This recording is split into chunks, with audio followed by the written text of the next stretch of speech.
여러분, 강남 부자들 요즘 부동산은 더 이상 늘리지 않는다, 이런 보고서가 나왔습니다. 강남 부자들이 사실 우리에게는요, 어쩌면 재테크가 앞으로 어떤 방향으로 갈 것인가, 그것을 알려주는 지름길, 첩경 이렇게 생각해도 될 것 같습니다. 왜냐하면 강남 부자들은 기본적으로 정보가 많아요. 우리보다도요. 그들은 돈 주고 정보를 산단 말입니다. 예, 각 은행에서 만들어 놓은 프라이빗 뱅킹 센터 있잖아, PB 센터. 이런 데 가서 강의를 들어가면서 말입니다. 예, 정보를 계속 습득을 합니다. 그리고 무료 강의도 하고요. 그러면서 나의 어떤 투자 전략을 세우는 거거든요. 때문에 이들의 생각은 앞으로의 재테크의 향방이 달려있다, 이렇게 이야기할 수가 있습니다. 그래서 굉장히 중요한 지표 중에 하나입니다. 굉장히 중요한 지표 중에 하나입니다. 하나금융경영연구소라고 있습니다. 하나은행 소속이에요.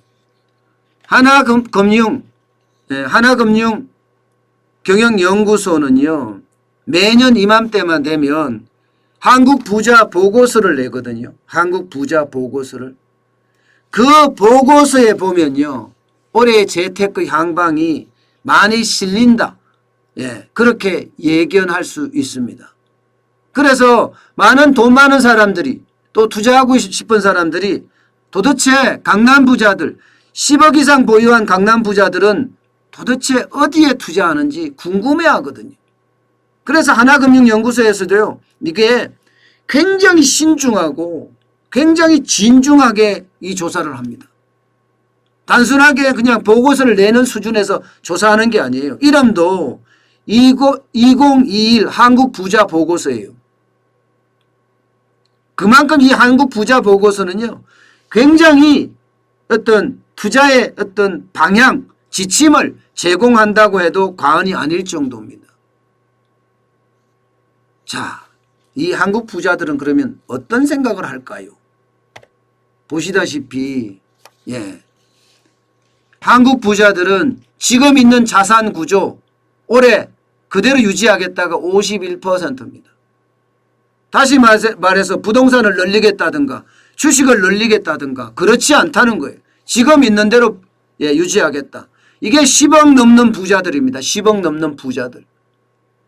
예, 대중부유층은 1억에서 10억 사이를 말하는데 여기도 마찬가지로 56%가 그냥 있는 그대로, 지금 있는 그대로 유지하겠다 이거예요.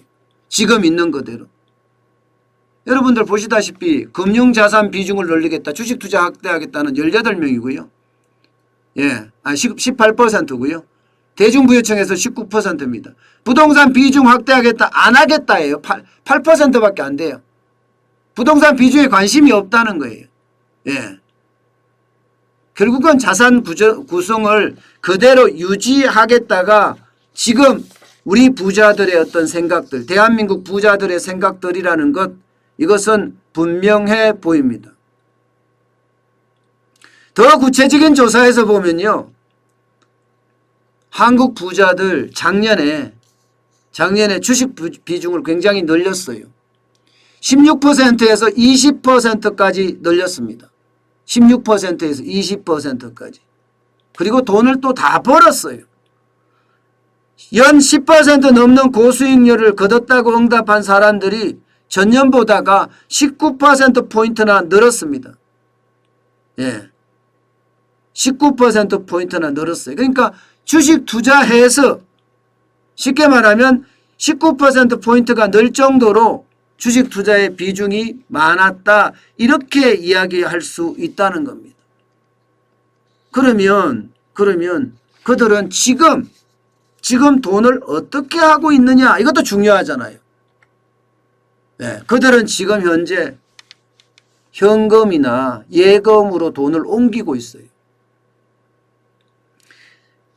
예, 2019년에는 41%가 현금 예금을 갖고 있었지만 이제는 46%로 5%포인트나 늘어났고요. 주식은 16%에서 20%로 늘었습니다만은 오히려 펀드나 신탁은 줄였고요. 보험이나 연금도 지금 점점 보험이나 연금은 올리고 있습니다. 채권도 줄이고 있고요. 결국은 어디 투자할까 고민하면서 실질적으로는요. 현금이나 예금을 들고 있다는 겁니다. 여기 어디 찾아봐도 부동산이 없어요. 어디 찾아봐도 부동산이. 주식이나 현금 비중을 높였을 뿐 부동산은 안 보입니다. 부동산은. 그래서 강남 부자들은 지금 부동산에서 빠져나가고 있다. 뭐 이런 얘기까지 하고 있을 정도입니다. 이런 얘기까지. 게다가 강남 부자들은요. 지금 경기를 그렇게 긍정적으로 보지 않습니다. 실물 경기도 부정적으로 보는 게 51%고요. 부동산 경기도 부정적으로 보는 게 52%입니다. 실물 경기가 61%가 된다는 사실은 이것은 부정으로 굉장히 많이 본다는 거잖아요. 우리 경기가 원래 실물 경기가 좋지 않다는 이야기를 그대로 반증해 줍니다. 이게 실물 경기의 대표적인 게 뭡니까, 여러분? 매출이에요. 자영업자의 매출, 중소기업의 매출, 기업의 매출, 대기업의 매출들이에요. 물론 여기에 영업이익이 중요하죠. 매출도 중요하지만 매출이 많이 나면 그래도 규모의 경제가 되니까 좋아질 수 있다고 이야기할 수 있잖아요. 분명한 것은 여러분 실물 경기가 좋지 않게 됐다는 것을 부자들이 생각하고 있다는 사실이에요. 부자들이. 그게 더 중요합니다. 여기에다가 부동산 경기도 굉장히 나쁠 거다 이렇게 예상하고 있다는 자체가 결국 원래 부동산은요. 사지도 팔지도 않겠다 이런 얘기입니다. 사지도 팔지도 않겠다. 올해는 절대 매입하지 않겠다가 56%나 되고요. 현 상태를 유지하겠다도 56%나 됩니다. 대신에 요즘 부자들은 단기 금융상품, 단기 금융상품, 뭐 적금 예금이라는 거 이야기할 수가 있겠죠. 그 다음에 지수연계 상품들, 정기예금, 주식에 직접 투자, 외화자산 이런 데 투자한다는. 외화자산이라는 게 결국은 달러를 사고 유로화를 사고 위안화를 사고 엔화를 산다는 이야기잖아요. 부자들은 그런다는 이야기입니다. 어차피 부자들은요.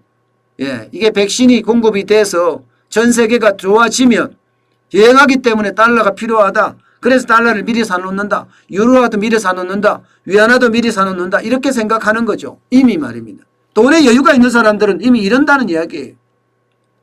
그러면서도 주식에 대해서는 앞으로도 더 올라갈 거로 예상을 하고 왜냐하면 실물 경제가 받쳐줄 거라고 예상하니까 장기 투자로 넣는다. 뭐 이렇게 얘기할 수 있는 거죠. 이런 게 여러분 저도 아주 가볍게 이런 걸 보면 봤는데요. 제가 경제 유튜브를 하면서 사실 주의 깊게 보게 됐고요. 주의 깊게 보다 보니까 실제로 그런 상황이 현장에서 일어나더라고요. 그래서 저는 굉장히 중요하게 한국 부자 보고서는요. 그 어떤 보고서보다 중요하게 다루고 보고 있습니다. 그만큼 이게 경제의 어떤 실물 경제의 흐름 읽을 수 있기 때문입니다.